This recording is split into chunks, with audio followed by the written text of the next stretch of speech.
Notre travail à nous ici, je pense, c'est de reconnaître qu'il y a une opportunité qui est là, en ce moment, maintenant. Et là, actuellement, si on va voir la charte d'Ethereum, on voit qu'on est à peine 3% d'un nouveau sommet historique. Et ça se peut qu'un nouveau sommet historique soit atteint d'ici 2 jours, 3 jours, une semaine. Tom Lee, vous savez, l'investisseur là, qui n'arrête pas d'acheter de l'Ethereum avec sa compagnie BitMine Immersion, est en train de dire qu'il va lever 20 milliards de dollars pour acheter plus d'Ethereum.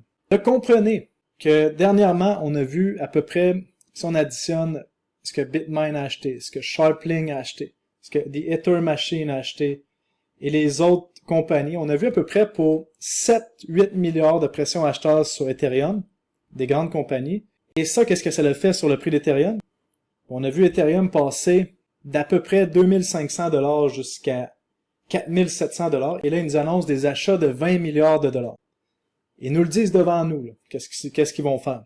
Donc, nous, sur la chaîne ici, si vous me suivez depuis un bout, on a été en avance sur toute cette gang-là. On les a front-run, qu'on appelle en termes d'investisseurs. Donc, on était avant toutes les grandes institutions qui décident que maintenant Ethereum est bon.